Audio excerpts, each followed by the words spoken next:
Good evening, friends, and welcome to Sleepy Time Tales, a podcast aimed at helping you to get a good night's sleep.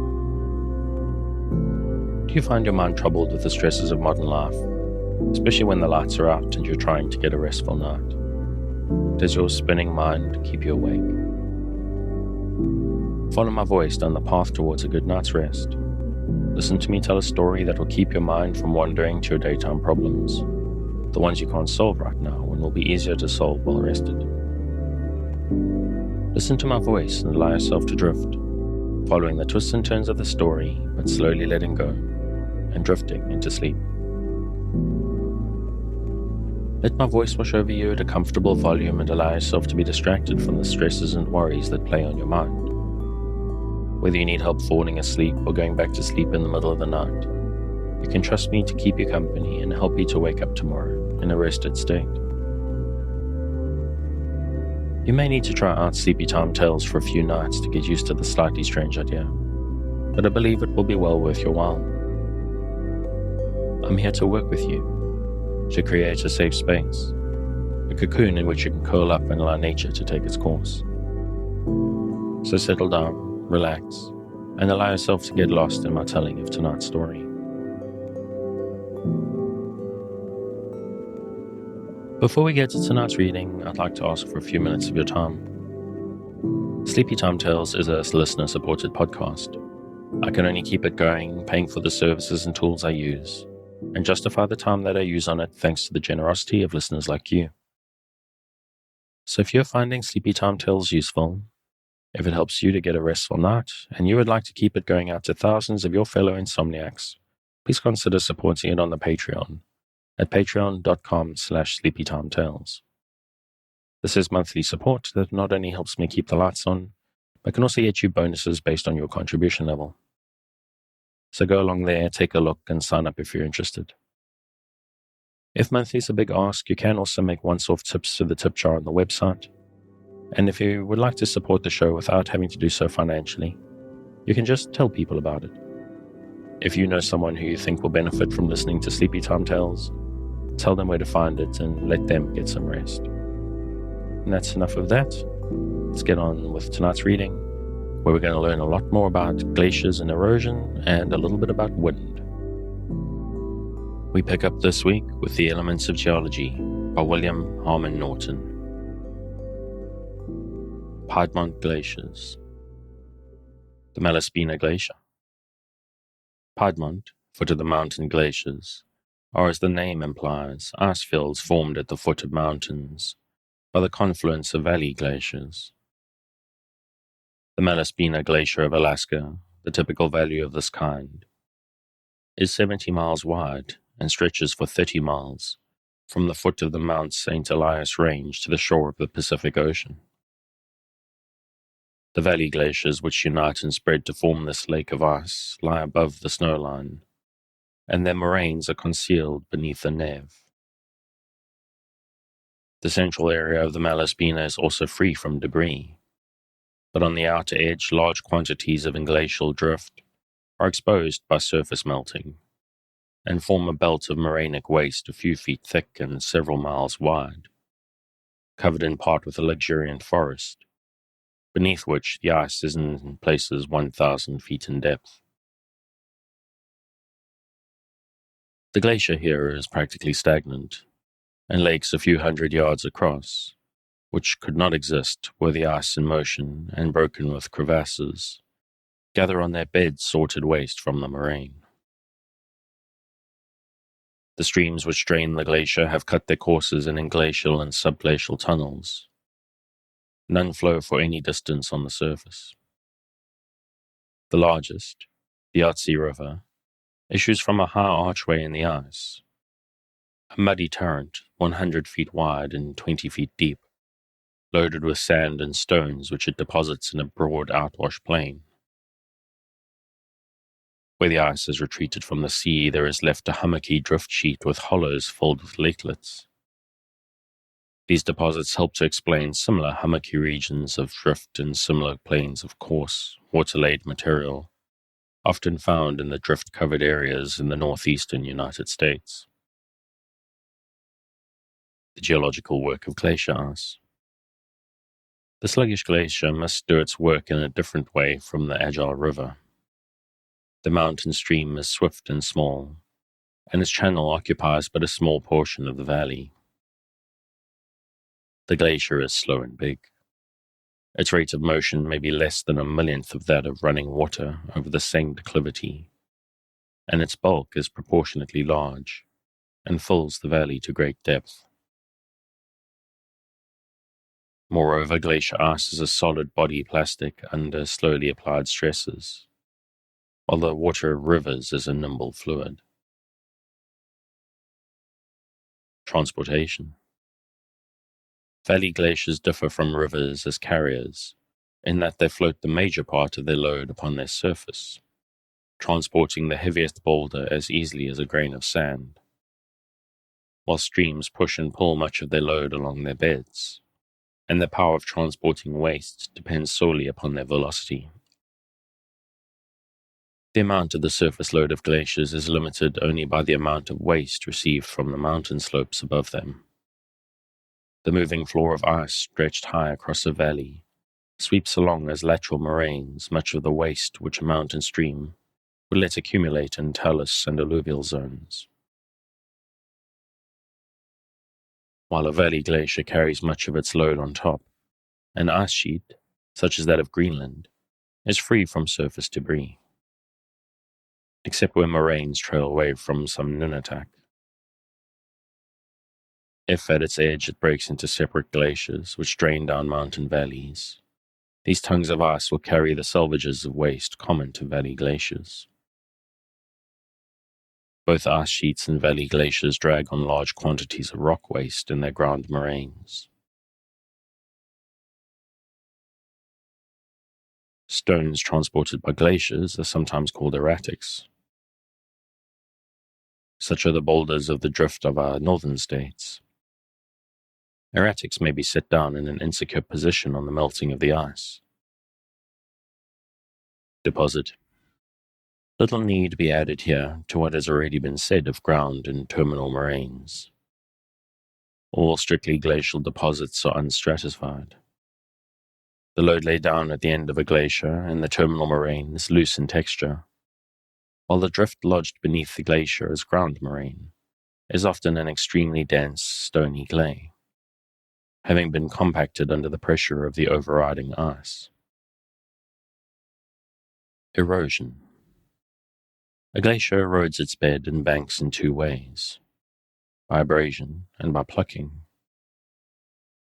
The rock bed over which a glacier is moved is seen in places to have been abraded, or ground away, to smooth surfaces, which are marked by long, straight, parallel scorings, aligned with the line of movement of the ice, and varying in size from hairlines and coarse scratches to exceptional furrows several feet deep. Clearly this work has been accomplished by means of the sharp sand, the pebbles, and the larger stones, with which the base of the glacier is inset, and which it holds in a firm grasp as running water cannot.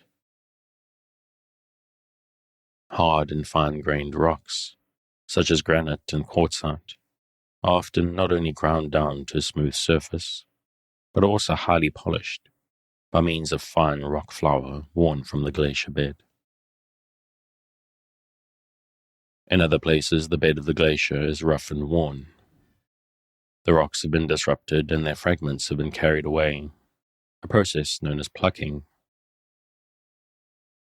Moving under immense pressure, the ice shatters the rock, breaks off projections, presses into crevices and wedges the rocks apart, dislodges the blocks into which the rock is divided by joints and bedding planes, and freezing fast to the fragments drags them on.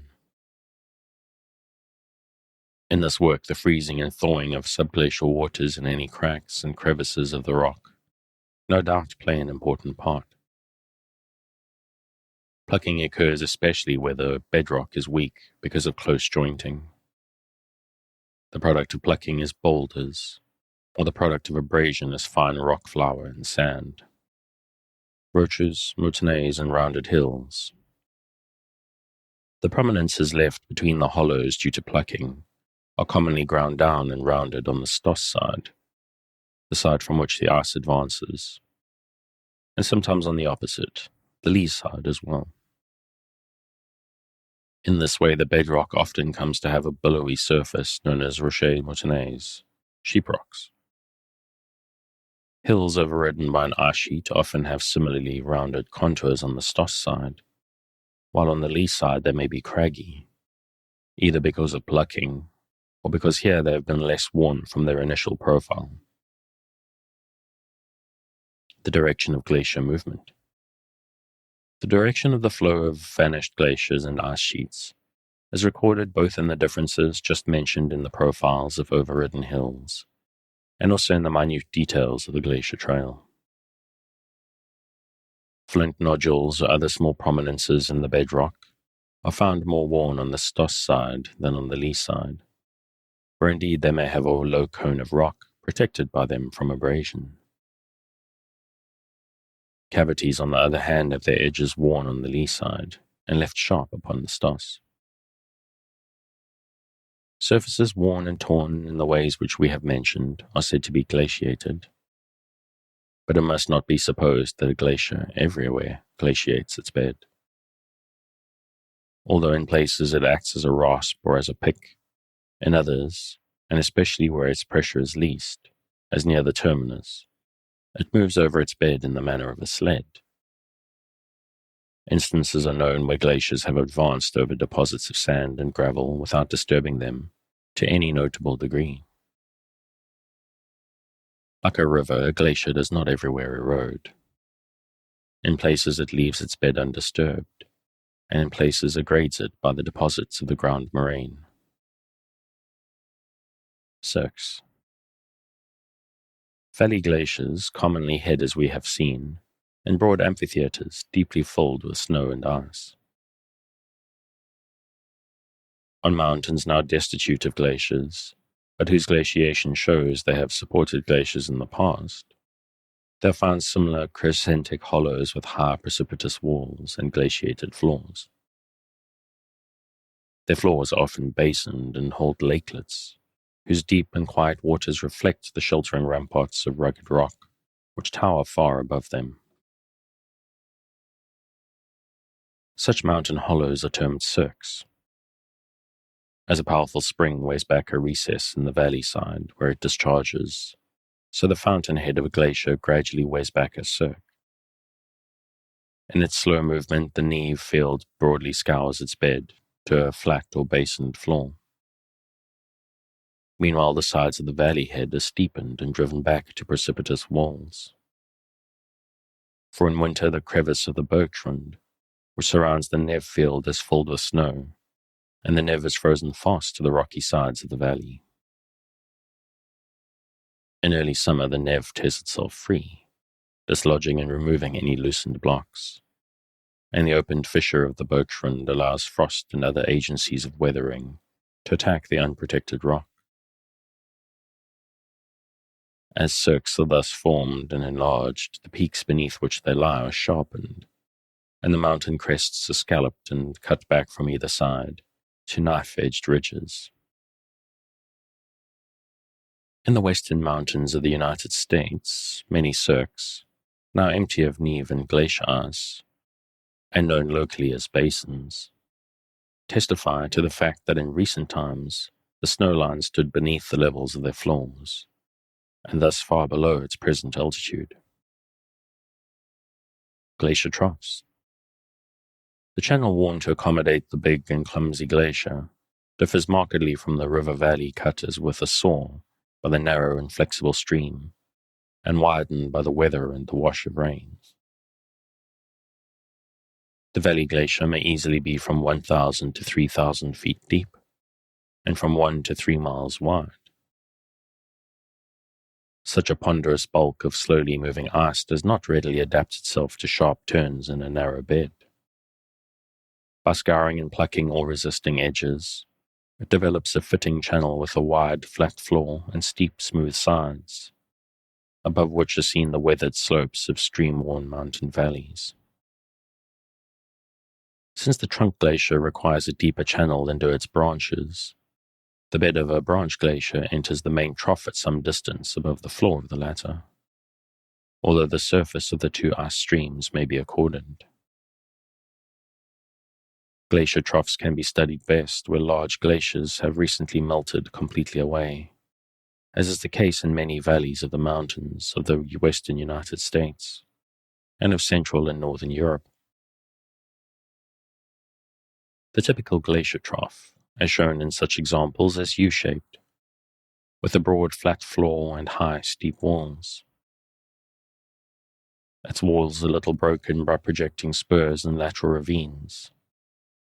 It is as if a V-cut valley cut by a river had afterwards been gouged deeper with a gigantic chisel, widening the floor to the width of the chisel blade, cutting back the spurs, and smoothing and steepening the sides. A river valley could only be as wide-floored as this, after it had long been worn down to a grade. The floor of a glacier trough may not be graded. It is often interrupted by regular steps, perhaps hundreds and even 1,000 feet in height, over which the stream that now drains the valley tumbles in waterfalls. Reaches between the steps are often basined. Lakelets may occupy hollows excavated in solid rock, and other lakes may be held behind terminal moraines left as dams across the valley at pauses in the retreat of the glacier. Fjords are glacier troughs now occupied in part or wholly by the sea, either because they were excavated by a tide glacier to their present depth below sea level, or because of a submergence of the land. Their characteristic form is that of a long, deep, narrow bay, with steep rock walls and basined floors. Fjords are found only in regions which have suffered glaciation, such as Norway and Alaska. Hanging valleys. These are lateral valleys, which open on their main valley some distance above its floor. They are conspicuous features of glacier troughs, from which the ice has vanished. For the trunk glacier, in widening and deepening its channel, cut its bed below the bottoms of the lateral valleys. Since the mouths of hanging streams are suspended on the walls of the glacier trough, the streams are compelled to plunge down its steep, high sides in waterfalls. Some of the loftiest and most beautiful waterfalls of the world leap from hanging valleys. Among them the celebrated Storbach of the Lauterbrunnen Valley of Switzerland, and those of the fjords of Norway and Alaska. Hanging valleys are found also in river gorges where the smaller tributaries have not been able to keep pace with a strong master stream and cutting down their beds. In this case, however, they are a mark of extreme youth. For as the trunk stream approaches grade and its velocity and power to erode its bed decrease, the side streams soon cut back their falls and wear their beds at their mouths to a common level with that of the main river. The Grand Canyon of the Colorado must be reckoned a young valley. At its base, it narrows to scarcely more than the width of the river, and yet its tributaries, except the very smallest, enter it at a common level. Why could not a wide-floored valley, such as a glacier trough with hanging valleys opening upon it, be produced in the normal development of a river valley? The troughs of young and mature glaciers. The features of a glacier trough depend much on the length of time the pre-existing valley was occupied with ice. During the infancy of a glacier, we may believe the spurs of the valley which it fills are but little blunted, and its bed is but little broken by steps. In youth, the glacier develops icefalls, as a river in youth develops waterfalls, and its bed becomes terraced with great stairs. The mature glacier, like the mature river, has effaced its falls and smoothed its bed to grade. It has also worn back the projecting spurs of its valley, making itself a wide channel with smooth sides. The bed of a mature glacier may form a long basin, since it abrades most in its upper and middle course. where its weight and motion are the greatest. Near the terminus, where weight and motion are the least, it erodes least, and may indeed deposit a sheet of ground moraine. Much as a river builds a floodplain in the same part of its course as it approaches maturity. The bed of a mature glacier thus tends to take the form of a long, relatively narrow basin, across whose lower end may be stretched the dam of the terminal moraine. On the disappearance of the ice, the basin is rolled with a long, narrow lake, such as Lake Keelan in Washington, and many of the lakes in the highlands of Scotland. Piedmont glaciers apparently erode but little. Beneath their lake-like expanse of sluggish or stagnant ice, a broad sheet of ground moraine is probably being deposited.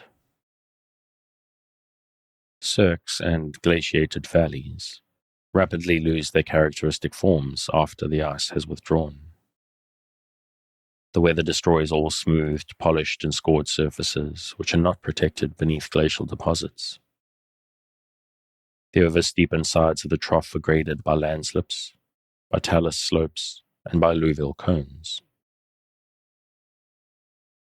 Morainic heaps of drift are dissected and carried away. Hanging valleys in the irregular bed of the trough are worn down to grade by the streams which now occupy them. The length of time since the retreat of the ice from a mountain valley may thus be estimated by the degree to which the destruction of the characteristic features of the glacier trough has been carried. In Figure 104, what characteristic of a glacier trough do you notice? What inference do you draw as to former thickness of the glacier? Name all the evidences you would expect to find to prove the fact that in the recent geological past, the valleys of the Alps contained far larger glaciers than at present, and that on the north of the Alps the ice streams united in a Piedmont glacier, which extended across the plains of Switzerland to the sides of the Jura Mountains. The relative importance of glaciers and of rivers. Powerful as glaciers are, and marked as are the landforms which they produce, it is easy to exaggerate their geological importance as compared with rivers. Under present climatic conditions, they are confined to lofty mountains or polar lands. Polar ice sheets are permanent only so long as the lands remain on which they rest. Mountain glaciers can stay only the brief time during which the ranges continue young and high. As lofty mountains, such as the Selkirks and the Alps, are lowered by frost and glacier ice, the snowfall will decrease, the line of permanent snow will rise, and as the mountain hollows in which snow may gather are worn beneath the snow line, the glaciers must disappear. Under present climatic conditions, the work of glaciers is therefore both local and of short duration. Even the glacial epoch, during which the vast ice sheets deposited drift over northeastern North America, must have been brief as well. As recent, for many lofty mountains, such as the Rockies and the Alps, still bear the marks of great glaciers, which then filled their valleys. Had the glacial epoch been long, as the Earth counts time, these mountains would have been worn low by ice. Had the epoch been remote, the marks of glaciation would already have been largely destroyed by other agencies. On the other hand, rivers are well nigh universally at work over the land surfaces of the globe, and ever since the dry land appeared, they've been constantly engaging in leveling the continents, and in delivering to the seas the waste which there is built into the stratified rocks. Icebergs. Tide glaciers, such as those of Greenland and Alaska, are able to excavate the beds to a considerable distance below sea level. From their fronts, the buoyancy of seawater raises and breaks away great masses of ice, which float out to sea as icebergs. Only about 1/7 of a mass of glacier ice floats above the surface, and a berg 300 feet high may be estimated to have been detached from a glacier not less than 2,000 feet thick where it met the sea. Icebergs transport on their long journeys whatever drift they may have carried when part of the glacier, and scatter it as they melt over the ocean floor. In this way, pebbles torn by the inland ice from the rocks of the interior of Greenland, ingladiated during their carriage in the ground moraine, are dropped at last among the oozes of the bottom of the North Atlantic. Chapter 6. The Work of the Wind. We're now to study the geological work of the currents of the atmosphere, and to learn how they erode and transport and deposit waste as they sweep over the land. Illustrations of the wind's work are at hand in dry weather on any windy day. Clouds of dust are raised from the street and driven along by the gale. Here the roadway is swept bare, and there, in sheltered places, the dust settles in little windrows.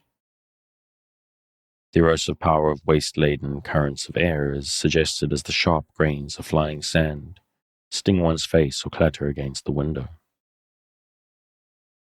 In the country, one sometimes sees the dust whirled in clouds from dry ploughed fields in spring, and left in the lee of fences in small drifts, resembling in form those of snow in winter. The essential conditions for the wind's conspicuous work are illustrated in these simple examples. They are aridity and the absence of vegetation. In humid climates, these conditions are only rarely and locally met. For the most part, a thick growth of vegetation protects the moist soil from the wind, with a cover of leaves and stems and a mattress of interlacing roots. But in arid regions, either vegetation is wholly lacking, or scant growths are found huddled in detached clumps, leaving interspaces of unprotected ground. Here too the mantle of waste, which is formed chiefly under the action of temperature changes, remains dry and loose for long periods.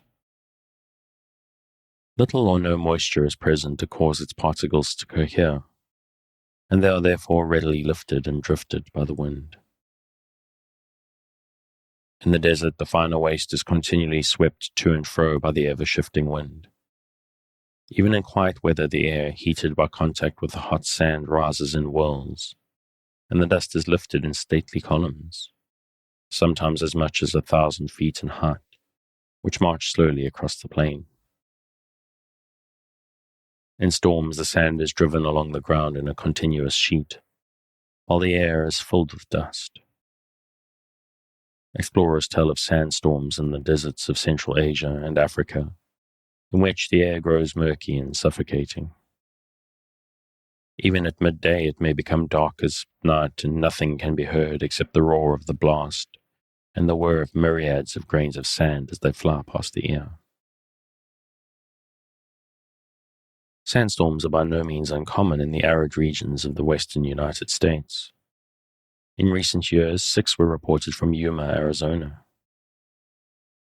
Trains on transcontinental railways are occasionally blockaded by drifting sand, and the dust sifts into closed passenger coaches, covering the seats and floors.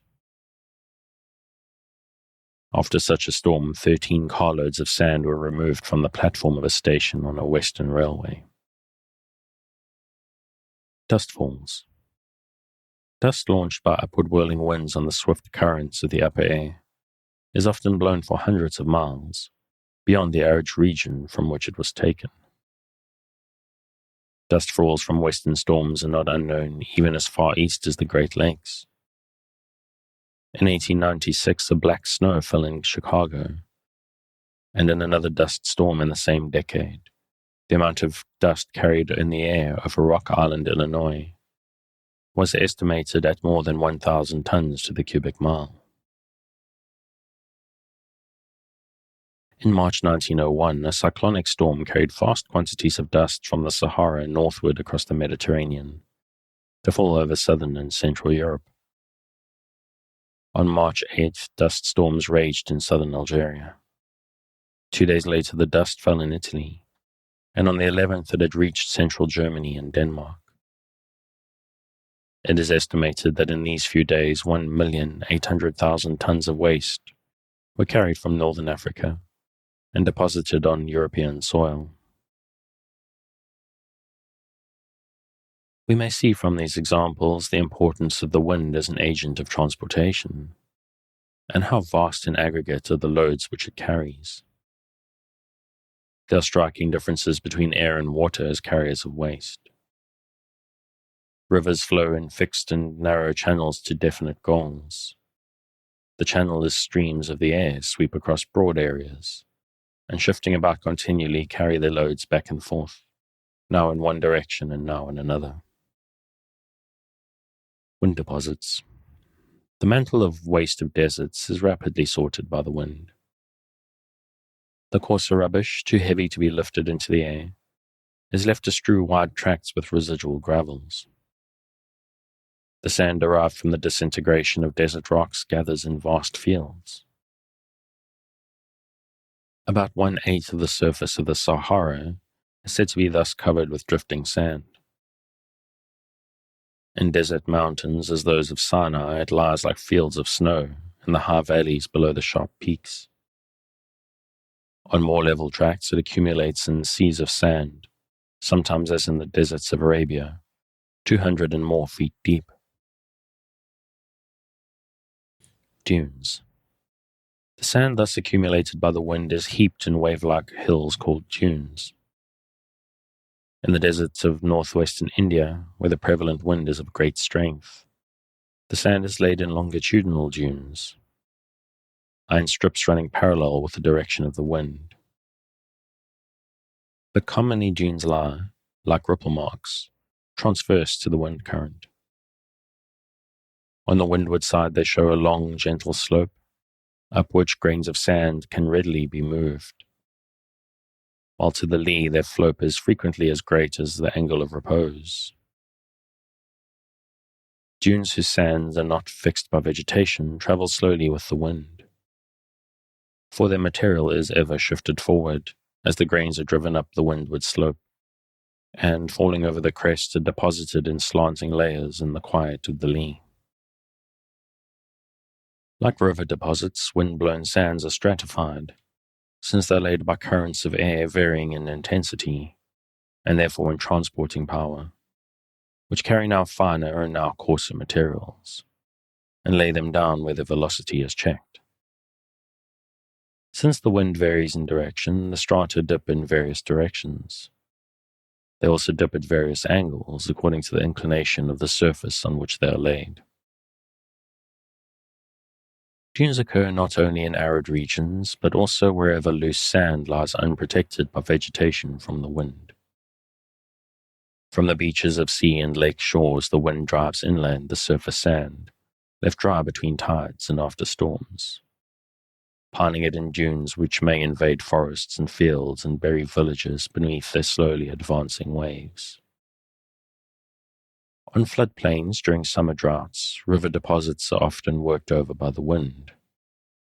The sand is heaped in hummocks, and much of the fine silt is caught and held by the forests and grassy fields of the bordering hills. The sand of shore dunes differs little in composition, and the shape of its grains from that of the beach from which it was derived. But in deserts, by the long wear of grain on grain as they are blown hither and thither by the wind, all soft minerals are ground to powder, and the sand comes to consist almost wholly of smooth, round grams of hard quartz. Some marine sandstones, such as the St. Peter sandstone of the upper Mississippi Valley, are composed so entirely of polished spherules of quartz that it has been believed by some that their grains were long blown about in ancient deserts before they were deposited in the sea. Dust deposits. As desert sands are composed almost wholly of quartz, we may ask what has become of the softer minerals of which the rocks whose disintegration has supplied the sand were in part, and often in large part, composed. The softer minerals have been ground to powder, and little by little the quartz sand also is worn by attrition to fine dust. Yet dust deposits are scant and few in great deserts such as the Sahara. The finer waste is blown beyond its limits and laid in adjacent oceans, where it adds to the muds and oozes of their floors, and on bordering steppes and forest lands, where it is bound fast by vegetation, and slowly accumulates in deposits of unstratified loose yellow earth. The fine waste of the Sahara has been identified in dredgings from the bottom of the Atlantic Ocean, taken hundreds of miles from the coast of Africa. Loose. In northern China, an area as large as France is deeply covered with a yellow pulverulent earth called loess, German Luss, which many consider a dust deposit blown from the great Mongolian desert lying to the west. Loess mantles the recently uplifted mountains to the height of 8,000 feet and descends on the plains nearly to sea level. Its texture and lack of stratification give it a vertical cleavage. Hence it stands in steep cliffs on the sides of the deep and narrow trenches, which have been cut in it by streams. On loose hillsides in China are thousands of villages, whose eave-like dwellings have been excavated in the soft yet firm, dry loam. While dustfalls are common at the present time in this region, the loess is now being rapidly denuded by streams, and its yellow silt gives the name to the muddy Huanghe, Yellow River, and to the Yellow Sea, whose waters it discolors for scores of miles from shore. Wind deposits both of dust and of sand may be expected to contain the remains of land shells, bits of wood, and bones of land animals, testifying to the fact that they were accumulated in open air, and not in the sea or bodies of fresh water. Wind erosion.